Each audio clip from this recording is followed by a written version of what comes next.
hẹn nhau lúc 4 giờ. Cà phê góc phố quen khi nắng ươm vào lòng em như một giấc chiêm bao vẫn đang dở dang. Hẹn nhau lúc 4 giờ và anh luôn sớm hơn em không chút vội vàng. Em sẽ nói vì phố qua đông khiến em thở than. Tình yêu ta cứ như ngã tư không đêm, người lại qua chẳng thể biết ta nên dừng lại hay đi tiếp.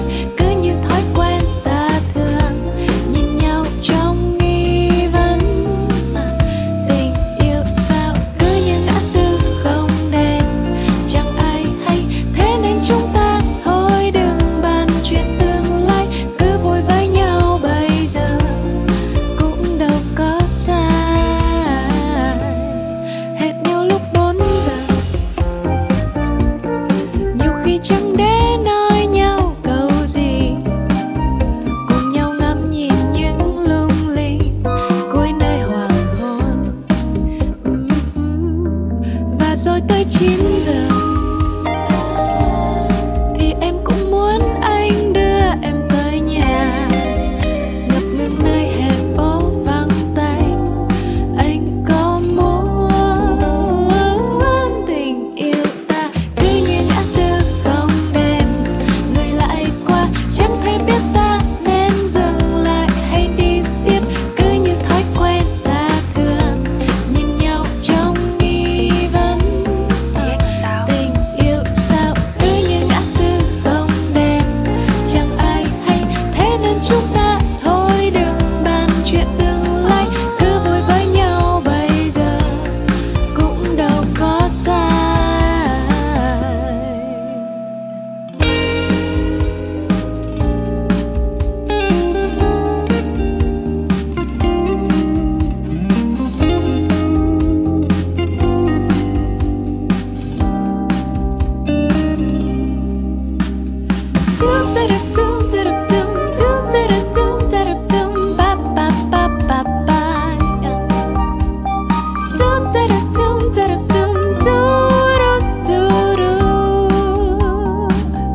Tình yêu ta cứ như ngã tư không đèn, người lại qua chẳng thể biết ta nên dừng lại hay đi tiếp. Cứ như thói quen ta thường nhìn nhau trong nghi vấn. Tình yêu sao cứ như ngã tư không đèn, chẳng ai hay thế nên chúng ta thôi đừng bàn chuyện tương lai. Cứ vui với nhau bây giờ cũng đâu có sai. Anh ơi, chiều nay 4 giờ cho mát nhá. Em đi nghỉ.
Thôi rồi, biết chơi môn. Có biết cả câu môn đâu. Có biết đâu.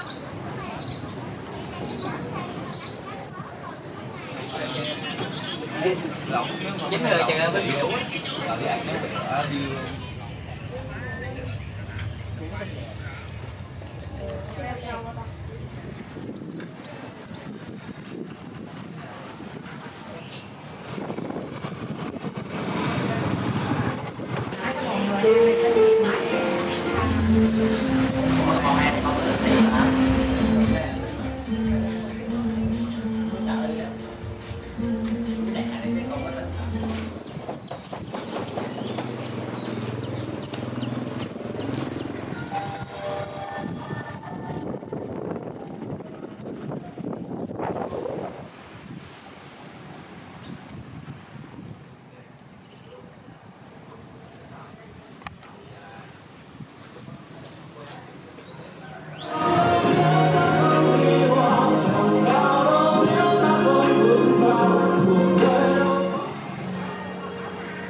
Hoàng sa thải xuống dưới trần gian tại thêm một kiếp nữa lăng long lật đật để đến mắt của em.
fifth floor to enjoy the captivating dance from four beauties.